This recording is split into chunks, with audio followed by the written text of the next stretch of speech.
38军用最快的速度给我抢占军一里，界川，切断南北敌人的连线。季少宗记事啊！我担心这个38军一步跟不上，他步步跟不上啊！万一云山那个敌人和西川的守敌一样，见势不妙跑了，那就前功尽弃了。哎呀，把我们20几万大军当成几千人打，同志们呐，这样的好机会只有一次啊！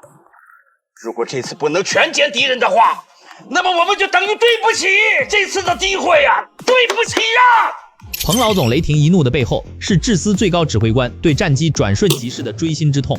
在清川江以北的苍茫大山中，数万大军精心编制的罗网，竟因头号主力38军的数次延误而陷入了满盘皆输的危局。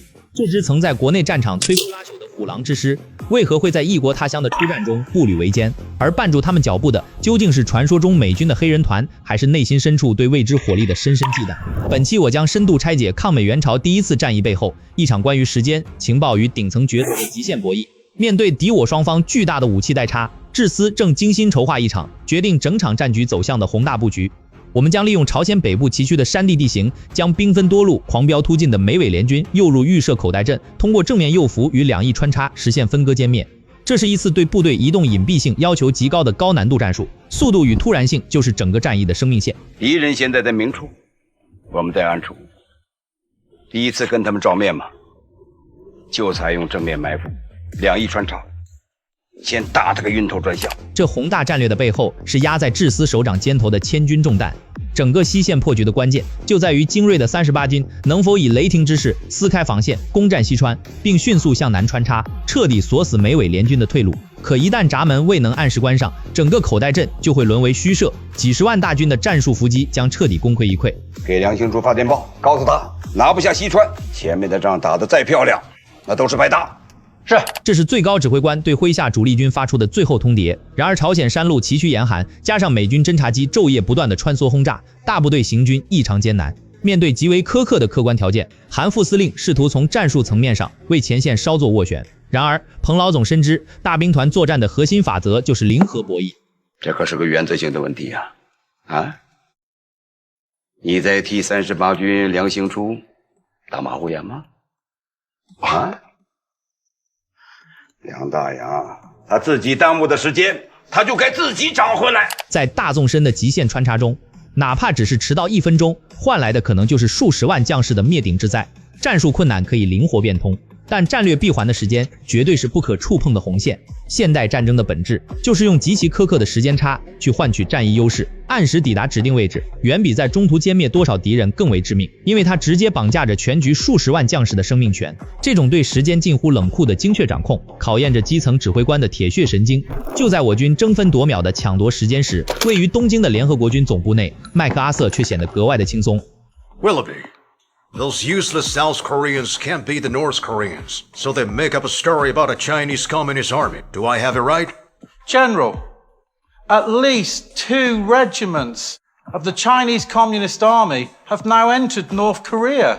I said it before, and I'll say it again.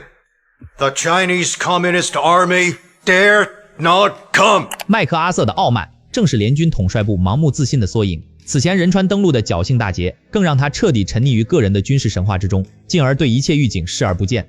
在他看来，装备匮乏、缺乏现代运输工具的中国军队根本不可能在凛冬严寒中发起大规模的战略穿插。这种战略盲区正好为我军预设的口袋阵创造了绝佳条件。但战略的最终落实依赖于基层的执行与情报传递。就在38军侦察小队向西川挺进的途中，一场微小的意外打破了既定的节奏。别开枪，让他们过去。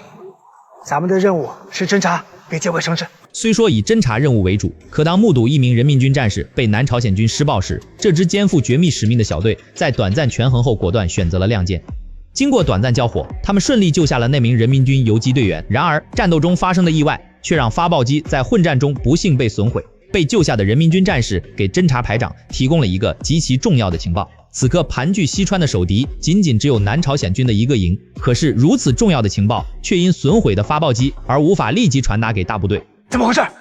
排长，你是个报务员，发报机就是你的命。我让你留着，跑出来干什么？我这样踹死你！对不起，排长，我是真的不知道。在瞬息万变的现代战场上，丧失了无线电，意味着这支侦察兵只能用2条腿去追赶电波的速度。这绝非一次普通的技术故障，它直接导致了军部在最需要决断的关键节点陷入了致命的情报真空。而正是这迟到的一手情报，为随后战局的急转直下埋下了伏笔。而此时的38军军长还得益于抢回时间的兴奋中，可前线退下来的人民军所携带的错误情报让他神情一紧。从西川撤退下来的人民军那里得到了最新情况，驻守在西川的不止一个南朝鲜的营，还有美国的一个黑人团。消息可靠吗？美军黑人团，这轻飘飘的5个字，在当时的梁军长听来却重若千钧。因为在志愿军出入朝鲜的情报盲区里，由于美军火力的恐怖投射量，一个建制完整的美国团，其实际战斗力甚至远超当时志愿军的一个主力师。在没有炮火掩护的情况下，贸然让疲惫之师撞入美军精锐的防御阵地，极有可能招致毁灭性的伤亡。作为一代悍将，梁兴初并不畏死，但他身为数万将士的大家长，内心深处不可避免地泛起一阵焦虑。在服从全速穿插的死令与确保稳步歼敌的痛苦撕扯中，他下达了一个自认为对部队负责，实则断送了整个战局的指令。如果西川真的有美军的一个团，那我们就要改变策略，先头部队不可冒进，要注意隐蔽前进，悄悄进入作战位置。同时要组织侦察力量，加强情报工作，让他们等待我军主力全部到位，并完成对敌包围后，再发起全面进攻。一定要确保首战必捷。这并非怯战，而是一位底层摸爬滚打出来的老将，面对维系国运的入朝首战时产生的极度完美主义。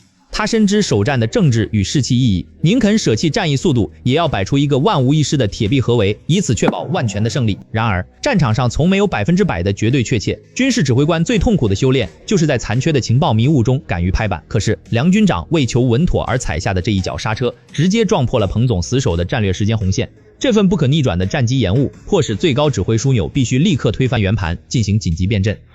咱们围点打援放在西川，有点够不着。能不能考虑放到云山去打？这样，38军和39军就可以形成东西夹击之势。洪总，我同意邓副司令的想法，这样安排我算过，时间合适。好，就这么定了。将口袋阵的重心从西川强行平移至云山，是智司在极度被动下展现出的神级临场调度。虽然主战场发生了偏移，但这并不意味着38军可以卸下沉重的包袱。相反，战局的收紧要求他们必须以更加狂暴的速度完成穿插，以此来填补之前浪费的时间。随后，彭老总对38军所谓的美军黑人团做出了明确的批示：谁要是耽误了战机，我要谁的脑袋。再次向各军明确，必须严格执行命令，不得有误。是。然而，当38军再次因黑人团的情报向智司核实细节时，彭总积聚已久的怒火彻底爆发了。这个梁大呀，磨磨蹭蹭、犹犹豫豫的，给他回电，命令38军按原计划迅速攻占西川，并且大胆的向天水洞方向推进。贻误战机，我饶不了他。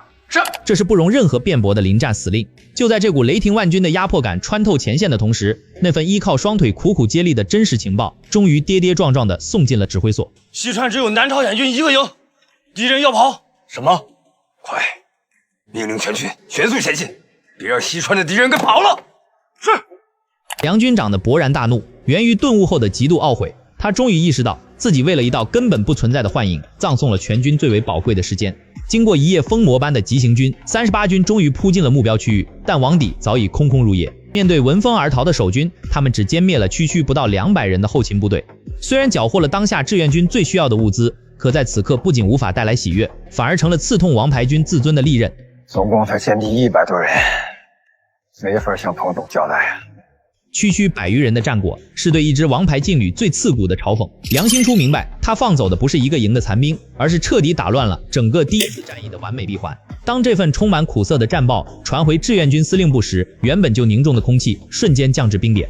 这份失利的战报，让本来完美的口袋阵突然缺失了一块。纵使各位首长极力的上前宽慰，在此刻都显得苍白无力。梁兴初知道自己犯了错，正全速赶往云山方向。彭总，包围云山的39军啊，早就缠着哇哇叫了，就等着38军过来，离紧口袋。他们一起一口吃掉南朝鲜的第一师。众人的宽慰无法平息统帅心头的剧痛，他看中的从来都不是区一个南朝鲜第一师，而是全歼美伪军主力的惊天伟业——西川的失守。不仅意味着第一重合围的失败，更意味着美军极有可能借此窥探到志愿军宏大的战略意图。一旦猎物全面收缩，所有的心血都将付诸东流。在这至暗时刻，彭老总压下了内心的极度痛惜，对着全线做出了最后也是最疯狂的战略挽救。命令38军用最快的速度给我抢占军医里，芥川，切断南北敌人的联系。是。这不仅是一份补救部署，更是38军的绝地救赎之战。失掉西川的关门良机后，38军唯有以超越生理极限的野战狂奔，插向军隅里与芥川两地，用血肉之躯再重新焊死美伪联军的退路。38军在西川的受挫，绝不是因为缺乏刺刀见红的勇气，而是他们在面对钢铁洪流的陌生战场时，为了追求战术上的绝对安全而支付了最昂贵的战略时间成本。但战火的淬炼从未停止，失误带来的耻辱必将化作漫山遍野的复仇烈焰。这支一度迷失方向的王者之师，即将褪去所有的犹豫与顾虑。在接下来的浴血拼杀中，他们将以最壮烈的姿态重铸军魂，最终赢得万岁军的无上荣耀。这里是无解千句，下期我们继续深度解读云山之役。